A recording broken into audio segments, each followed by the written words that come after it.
most people partnership out of fear, right? They want somebody else to bear the burden of what they're about to do, so they're not doing it alone. The unsuccessful are unwilling to learn the habits of the successful. Typically, people always default to say, I need more. It's only information until you convert it to knowledge through execution. Do you want to be chasing, or do you want them to come to you? Which one's going to be a better client to work with? Yeah. Right. What's up, everybody? Grant Wise here. Welcome back to the Partner Profit Podcast. Excited for you all to meet my guest today. I've got Patrick Precourt here. Patrick, man, thanks for being on the show. Hey, man, been looking forward to this, Grant. Thanks for having me on, brother. Of course, yeah. For people that maybe are listening to this and don't know much about you, let's give them a little bit of the backstory. How'd you get to where you are today? Oh, wow. Well, I know a lot of our listeners here are real estate, and I've been in real estate pretty much all of my adult life. Started in the contracting space, home building space, home framing space, home remodeling, then worked in a family home inspection business for many, many years. And then on a tail end of that was probably 10 years of my life. Tail end of that, got into real estate investment through investors I was doing home inspections for. So that's like the late 90s, right? And got hot and heavy in the real estate investment space in the 2000s. Got in real estate investment education. So about 10, 12 years we spent exclusively focused on short sales from about 2000 to about 2000 to 2010, 12 in that area when it really unwound. Got in education space in the middle of that. Was one of the founding members, one of the largest educational platforms in the U.S. And during that time, got more involved in the psychology and behavior of what it takes people to be successful in what we do. And it came about in the sense that we provided the same education, it was outstanding education, Grant, but different people got different results. Actually, wildly different results. As a matter of fact, I'll just be honest, very few, less than 10% got outstanding results, but they got insanely outstanding results. And then there was a sharp drop off to where everybody else sat. So it forced me to dive more into understanding human behavior, what makes us do what we do and not do, especially when we know what to do.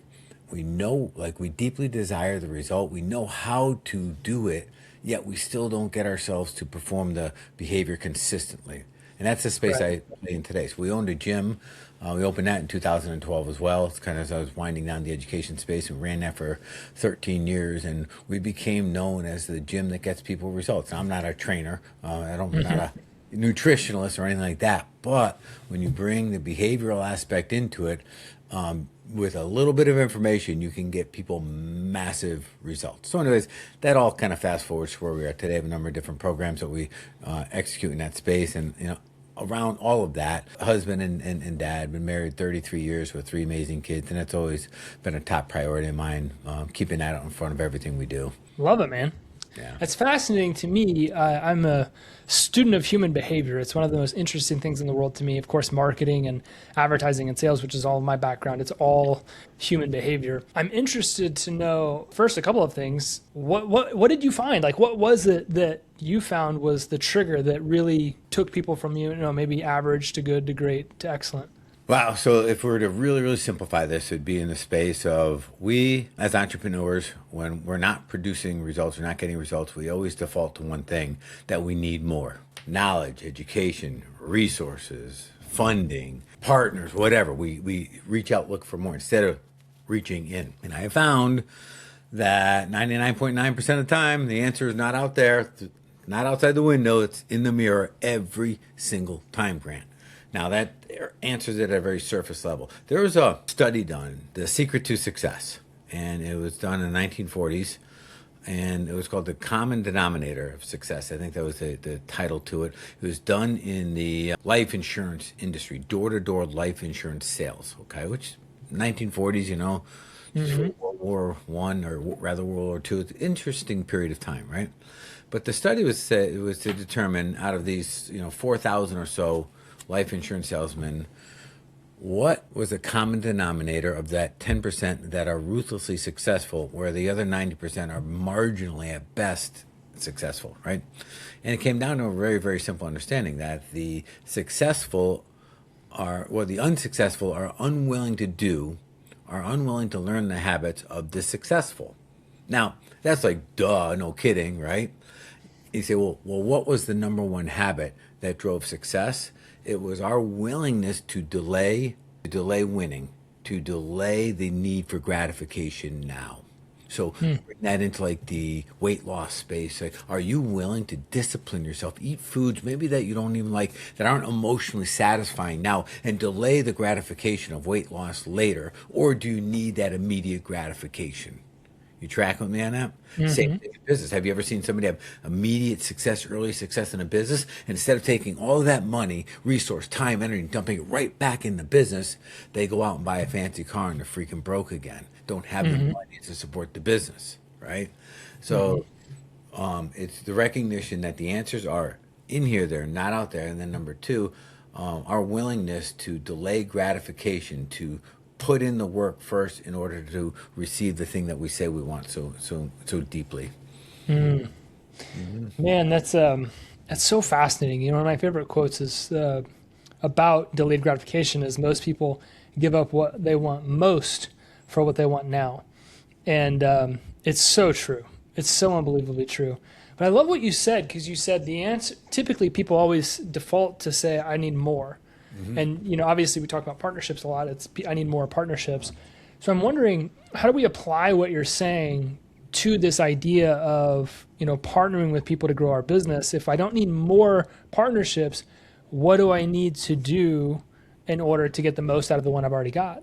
Yeah, so the answer is always more action. It's always taking more. Here's, we always think, so go to like, we don't want to take the next step because we don't know everything we think we need to know, and we might fail and make a mistake, whatever. Most of what we need to know in order to succeed is only available to us once we've taken the steps, once we Mm. move So forward true. into Yeah. it. Yeah, that's when it's all revealed. I use this example in martial arts, jiu-jitsu all the time, where I could take a practitioner, giving them an entire year to study the best practitioners in jiu-jitsu, right? And then show up to compete against a guy who's been on the mats in my gym for only 2 weeks. And the guy who's been on the mats in my gym for 2 weeks will always spank the guy who's been studying, practicing for a year, Mm. every single time. And it's allowed me to create a definition around intelligence because it works a lot better for me. Instead of measuring, honestly, IQ, intellectual intelligence being really your ability to retain information quickly, that's really what we measure, right? How about the new definition, the functional definition of intelligence is a speed of implementation of new information. How Mhm. fast you take new information and put it to work. Because truthfully, it's only information until you convert it through to knowledge through execution. Does that Mhm. make sense? Yeah.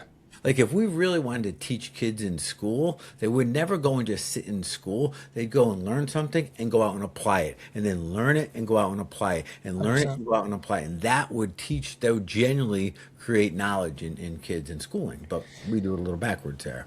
Yeah, I would agree. It's part of the reason we homeschool. I was an athlete, right? So in sports, you learn something, you go play or practice, you play a game or you practice, and then you watch film or review, and then you tweak and adjust and tweak and adjust and tweak and adjust until you get to a level of mastery, and then you're really, really, really good at whatever it is that you're doing.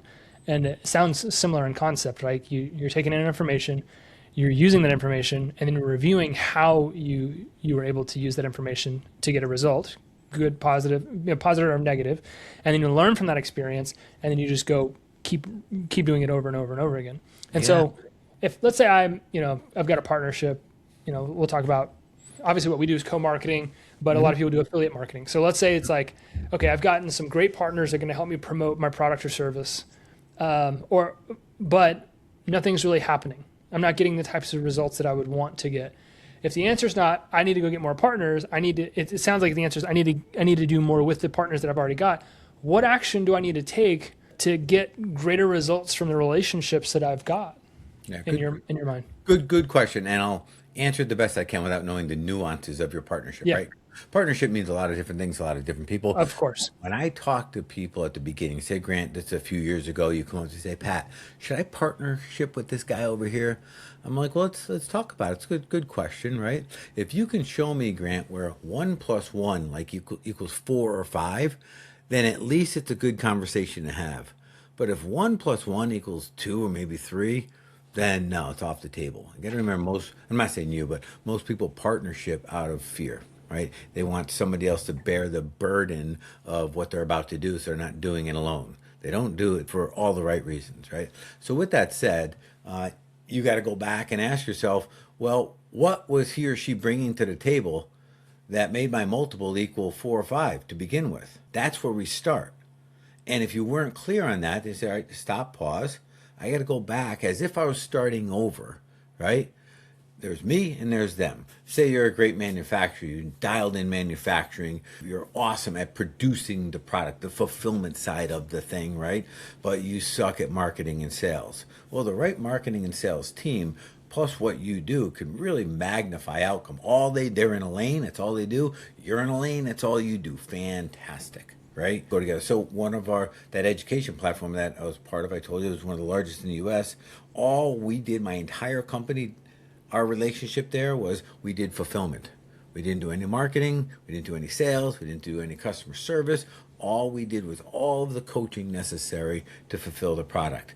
And we were in a lane, we buried our heads, and they ran to the moon with marketing and sales. Never had to worry about collecting money, never had to worry about unpaid bills, any of that.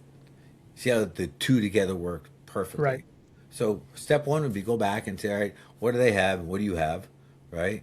And now if on paper it's supposed to work, now you go, okay, if on paper it's supposed to work, but it's not working, then you have to have an honest conversation, both sides, and what are we not doing?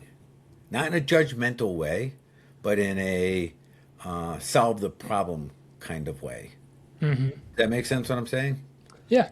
Because if you had certain results you were expecting, they're based on some sort of facts to begin with, right? You've just got to figure out what's out of alignment in that relationship now. And it's not that anybody's doing anything wrong. So it's got to come from a perspective. We're just here to make it better. Right. I talked to a lot of people, and everybody, like you said, everybody's got a different definition of partnerships. And I think a lot of people that I've talked to have used partnerships in different ways. They've used, I partner with some people to help me grow my company by, through client acquisition. Maybe you have an audience of people I need to get in front of, so I'm going to go work with you and, let's create some content, let's get in front of your audience, and then ultimately I'm going to get some trust from your audience and, my sales are going to grow. And then other people use it kind of like in a way that it sounded like you described as strategic leverage. You're going to do this thing because you're really good at it, and I'm going to do this thing because I'm really good at it, and that's going to help us. We're both going to grow as a byproduct of that. How have you guys used it primarily to grow, all of the businesses that you've been a part of and what you're doing now? Yeah. And again, I guess we're using a loose definition of partner. So my idea of partner is that you have ownership, I have ownership. Uh-huh. Right? Now, I know there's other definitions of partner, meaning that we're associates. Or in relationship, we just have a relationship and we're both doing our part. Yeah, we're on a single project with an equity share, something like that. That's whatever, right? So the way I've used partners that way is, and I do this with my keynote speaking, is I'll have somebody who's already put together, curated a mastermind group, for an example, right?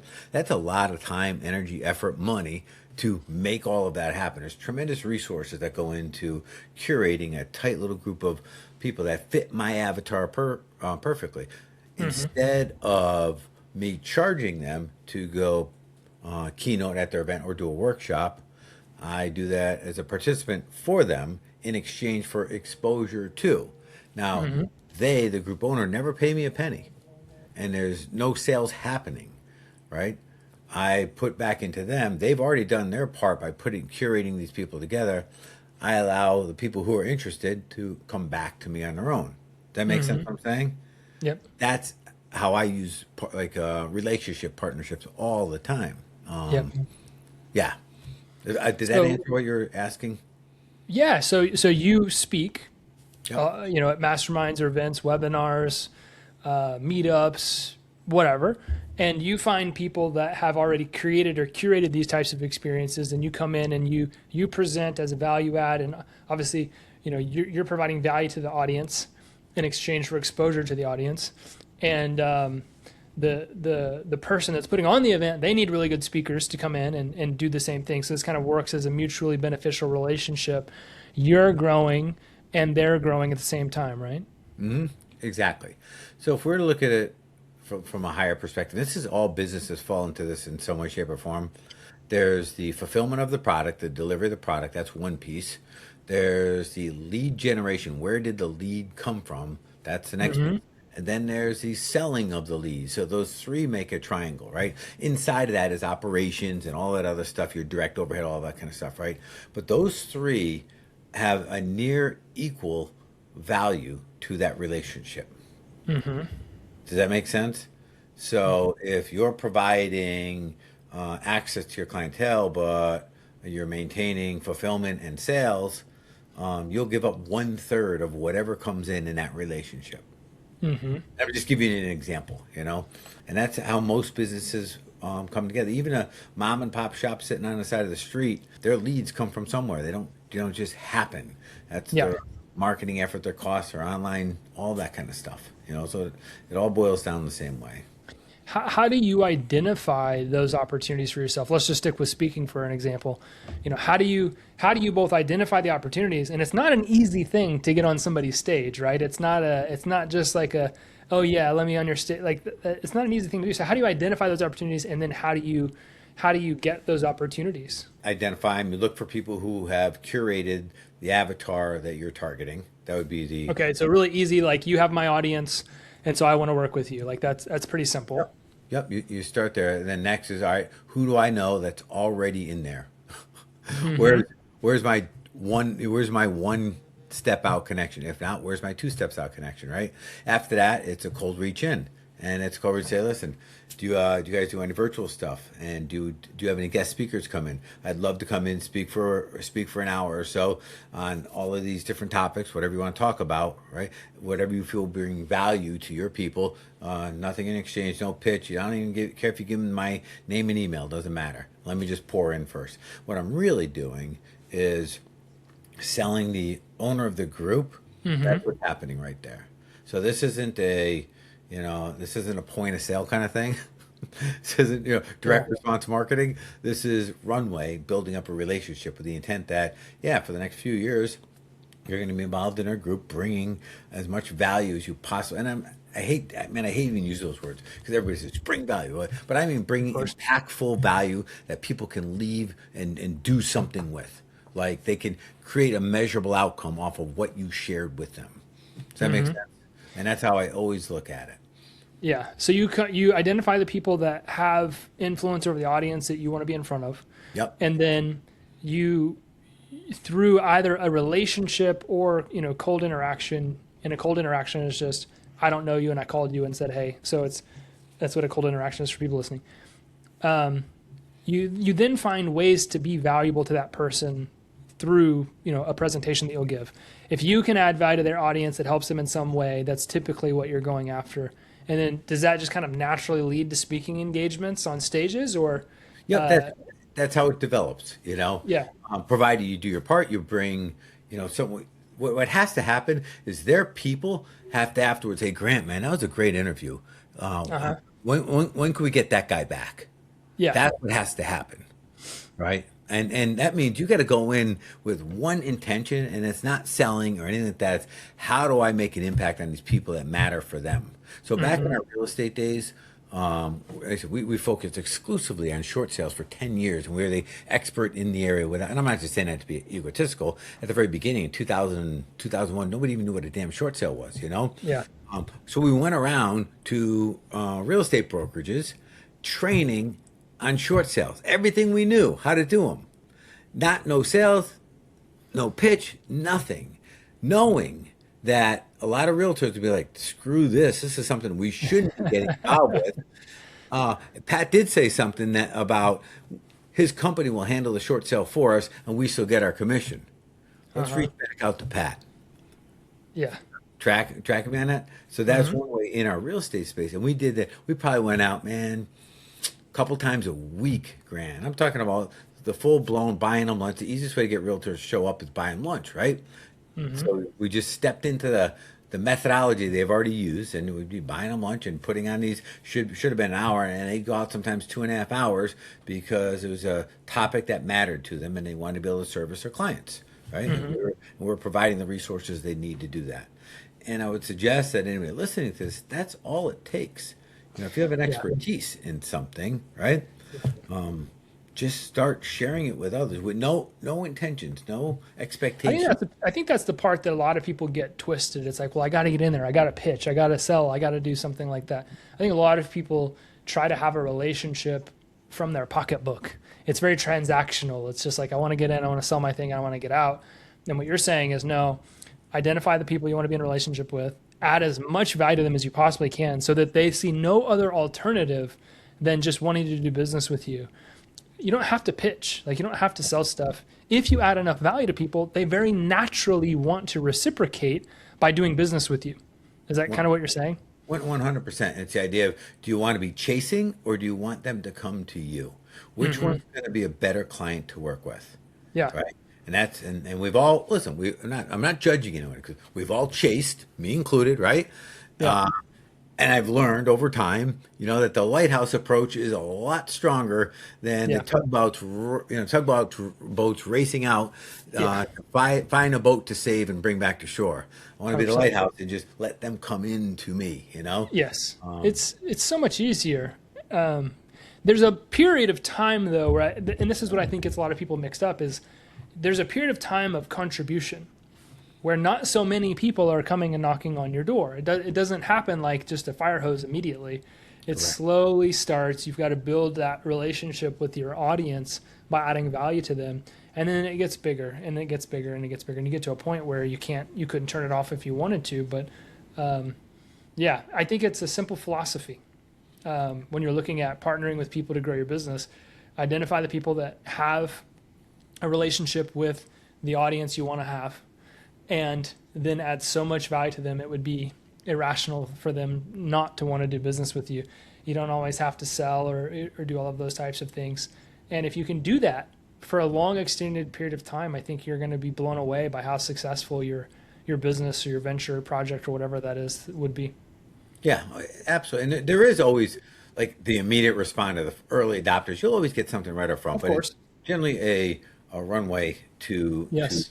client engagement. And it's something I'll share there. Like, it's important for anyone listening. If this is like, hey, I can do this, you can, and spend a little time knowing who you're speaking to in advance to make Yeah. sure that the problems that you solve are in alignment with what's going on in their head now. Not what you want to solve or not what you think is smart, but what the conversation that's already going on right there. We just want to step right in front of that, right, and provide solutions to it. Yeah. That's the way to connect really, really quick with people. It's a simple formula for success, my man. I appreciate you giving it to us. This was an awesome conversation.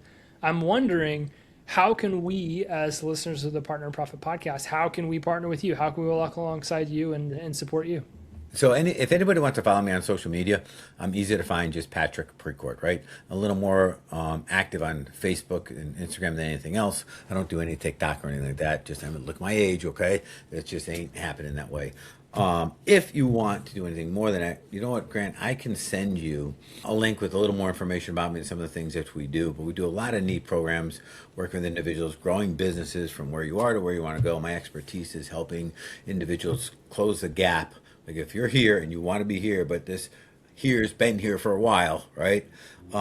My job is to get you over that in a short order. We didn't get into beliefs at all right now. So I push back against the whole motivation, inspiration, manifestation, vision board space that's been out there, culture that's been out there, primarily because that's not what it takes for us to succeed. What it takes for us to succeed, Grant, is us taking actions that we're refusing to take, which is usually the scary, hard stuff that we're worried about, right? And the fear comes from not knowing whether or not we're going to succeed or fail.